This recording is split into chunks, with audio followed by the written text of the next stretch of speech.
but his roots trace back to the sons of Ismail. Muhammad belonged to the descendants of Prophet Abraham, a lineage that extended to the beginnings of humanity. The story began in the measurable time ago with the creation of Adam and Eve. Assalamu alaikum wa rahmatullahi wa barakatuhu. According to tradition, Adam, both the first human and the first prophet of Allah, lived for around 1,000 years. He and Eve, as per the scriptures, had 125 children who dispersed across the earth. One of the sons, named Seth, who was also chosen by Allah to be a prophet. Several generations later, Enoch came into the world, a descendant of the prophet Seth, who also attained the rank of a prophet during his lifetime. He was the fifth degree grandson of Prophet Seth and simultaneously the third degree grandfather, Prophet Noah, known for the construction of the ark.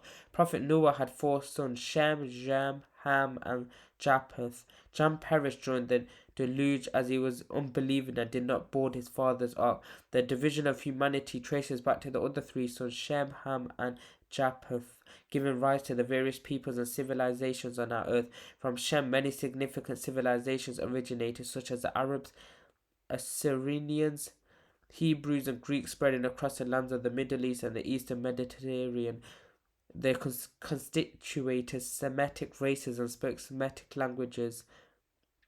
On the other hand, Africans are associated with Ham and referred to as Hamites. They are said to have made Africa their homeland. They are supposed to be related to the Semites but not to the Arabs. It's worth noting that, for example, the Egyptians or the other presumed Arab people in North Africa are not essentially Arabs, even though they are linguistically closer and speak Arabic. They belong, like all African peoples, to the Hamites, who are later Arabized.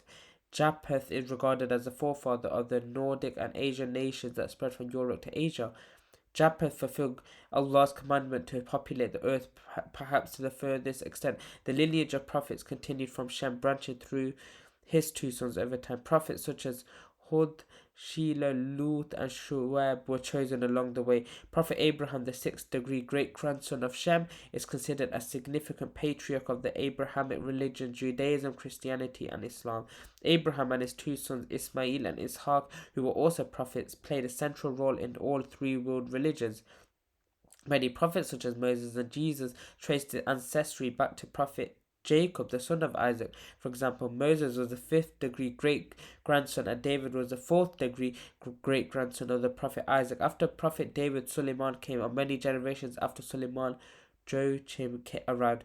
While not a prophet himself, Joachim was the first father of Mary, who gave birth to Jesus. Many well-known prophets traced their lineage back to Isaac, including Jesus. However, a very special descendant was destined for Ismail. 600 years after Jesus, Muhammad, the seal of the prophets, was born in Mecca. He descended many generations from Prophet Ismail, the other son of Prophet Abraham and the brother of Prophet Isaac.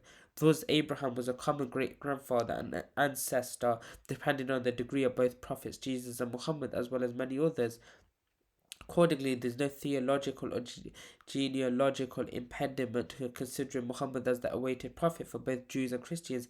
This is, of course, aside from the fact that he was sent for all of humanity. However, the Jews of that time seem not to have taken all of this into consideration, as they were unable to identify and find the newborn future prophet. Perhaps they were not meant to find him, and for this reason, Muhammad might be descended from Ismail.